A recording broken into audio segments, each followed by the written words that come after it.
Hey, this is Joker News. You know what it is. Hit that subscribe button. Let's jump right into it. So, announcing right now, Snoop Dogg and Diddy announced potential partnership between Death Row Records and Bad Boy Records. What does this mean? Snoop Dogg acquiring ownership of Death Row Records is one of the feel-good stories of the year thus far, as it marks a full circle moment for the rap legend who made his debut as an artist on the label in 1992. Now, 30 years later, Snoop, who departed from Death Row Records in 1997, is making up for lost time, with one of his first moves being the announcement of a potential collaboration with Diddy and Bad Boy Records. Yes, you heard me correctly. Bad Boy Records and Diddy. In a 43-minute long short film accompanying his new album Back on Death Row, Snoop can be seen chatting with Diddy, who congratulates the Dogfather on the acquisition. Snoop, who Diddy deems one of his greatest students, repays the favor, responding, "You taught me how to play chess, not checkers." From there, the two titans share pleasantries while voicing the impact and influence each has had on each other. You know what I mean? Like that's pretty like big right there. That's cool too in a way, like their potential friendship that they've always had. And he says, "I'm so proud of you. That's so incredibly dope," Diddy tells Snoop, who informs the Bad Boy founder he's simply trying to make him proud. And I'm going to show you a little video just for some more proof, but like, this is just some video evidence for you right here.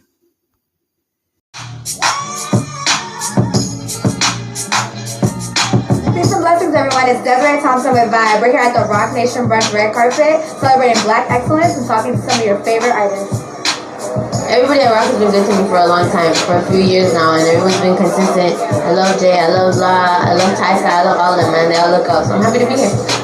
For all the years you've been hearing about Collab Davis, Grammy event. She used to be is one of the biggest events you possibly could go to, and then Rock Nation started doing their Grammy brunches and it turned into just as big as the Collab Davis event. So that's a good thing to know that the culture is still appreciated within this realm of business. I mean, I've never been to the Rock Nation brunch, so I really don't know what it's like inside, but I'm beyond excited because, yeah, I mean, you see it online for years, and there's such an energy of just celebration, of just like Black excellence. You just want to be a part of it. I'm just so happy that I'm here.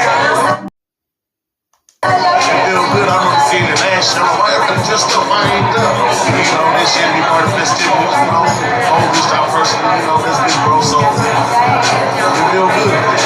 I feel like it's such a success because we worked so hard. It's a dream come true. Like, we went last year, and I still can't get over the fact that we went last year. I don't believe it, so I'm like, oh my God.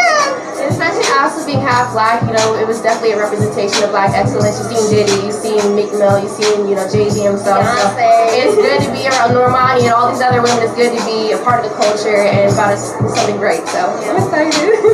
I mean, well, Hov is one of the biggest people in the world, so his brunch on Grammy week is only right that epic moment, things of that nature. Everybody want to be around, everybody want to be where it's happening at, and this is the place to be on Saturday before the Grammys.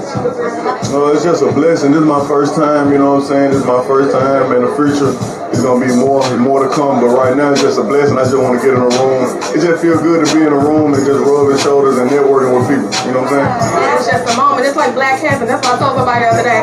It's heaven, but it's Black, but it's beautiful. It's Jay and B, they have just really set the standard for excellence in the culture. It's love.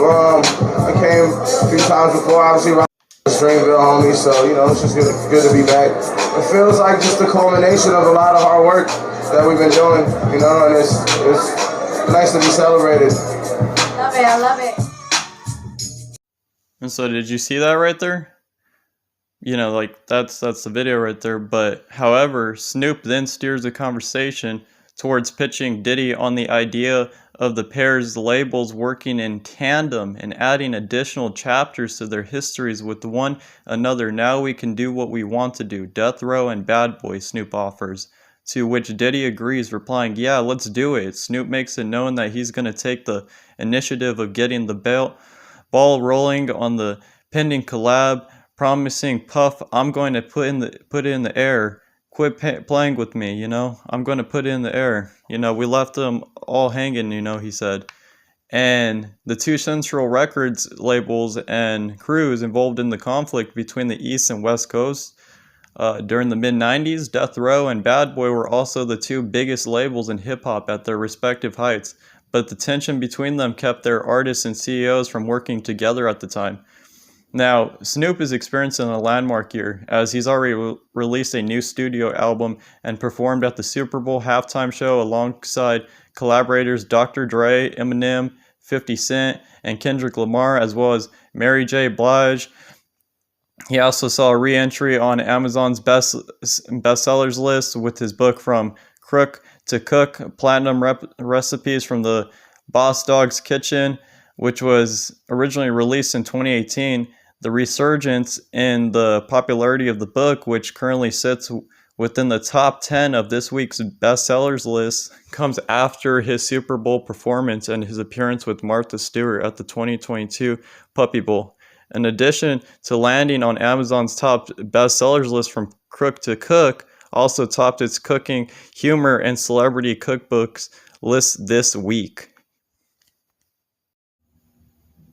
And another thing I wouldn't be surprised is if we see an actualization of the promise coming to a streaming platform near us in the next few months.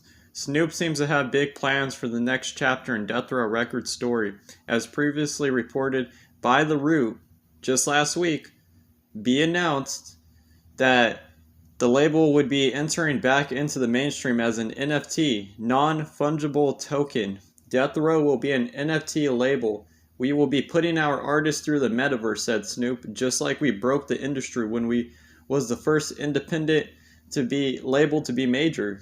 I want to be the first major label in the metaverse, he said. And, you know, that's pretty incredible right there. You know, Snoop has some big plans right now with the metaverse and, you know, just the record and the artists with, you know, all the labels and everything. And it's just a matter of time to see what he does with it. It seems like, though, he has great big plans. And, you know, I'll have another video for you shortly. And just stay tuned, like and subscribe. You know, let me know what you think in the comments below. Out.